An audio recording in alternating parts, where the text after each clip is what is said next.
My husband would tell you, my husband Mike, would tell you that I'm a bad driver. He might even tell you that I'm a crazy driver.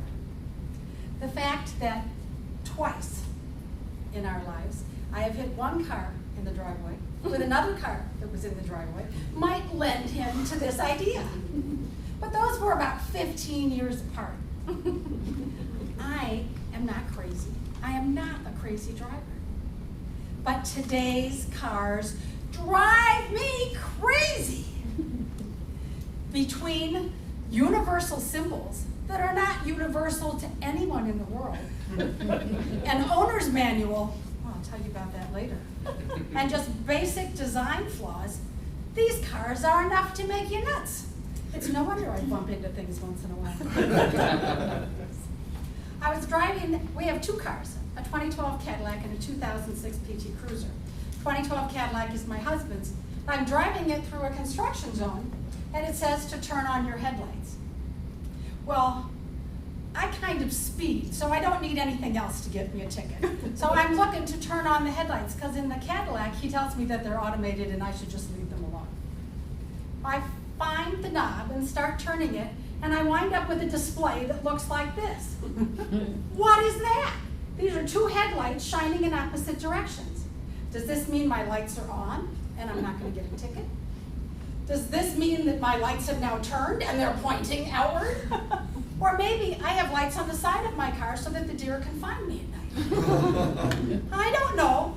I just left them like that and turned it back to automatic when I got out of the construction zone. The other thing that the Cadillac has is windshield wipers that just don't make any sense. Now I'm used to a dot where you turn to the bigger the dot, the faster the windshield wipers go. This one has dots and levers. So it has 3 levers, probably for fast, medium, and slow, and then has all these dots. So from what I can figure out, you can go slow, slow, or fast, slow, or you can put the lever all the way down and the dial changes, and you can go slow, fast, or fast, fast. You've got about 30 speeds of windshield wipers, and they still don't come on when it starts raining. They don't turn off when they're supposed to, and you can't see when it's pouring. What good is that? Now right now in the PT Cruiser, I have a check engine light on.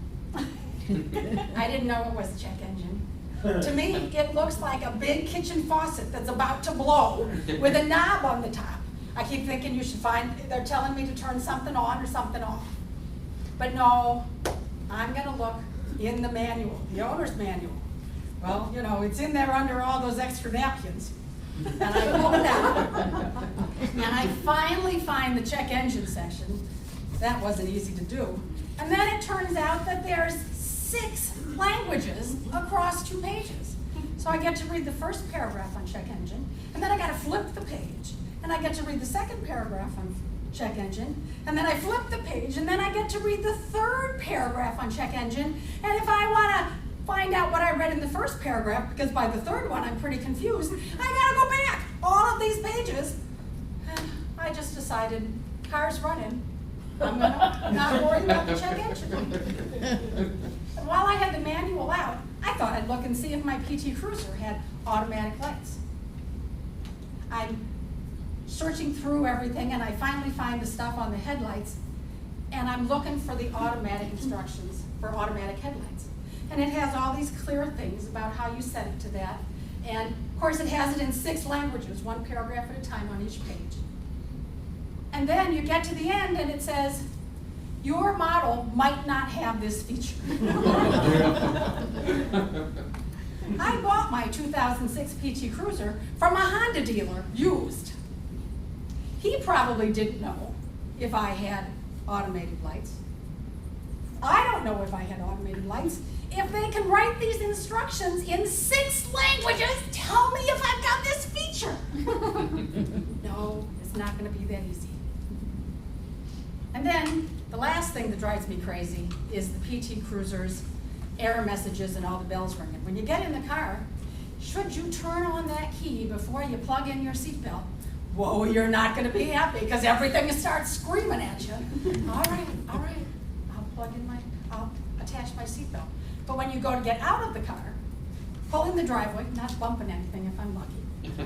I pull it in the driveway, I turn off the key, I open the door, bells go off and error messages display, lights on, because of course they're not automatic as far as I can tell. And, all right, thank you, car. I'll turn off the headlights. Now, bells are still ringing. Key in ignition. Well, yeah, I just drove in here. Take the key out of the ignition. One last error message. Door ajar. Of course the door is ajar. I was trying to get out of the car.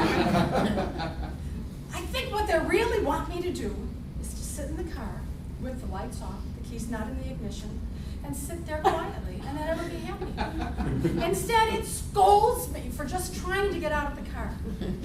Wouldn't it be nice if the car said, okay to exit vehicle? No, that's never going to happen. That would just be too friendly of a message. So while in the next few years I may once again bump one car into another car in the driveway, I'm hoping not, or hit the garage or the fence or the flower pot, you know, those things happen. I am not a crazy driver, and I am not crazy. But these cars are driving me crazy.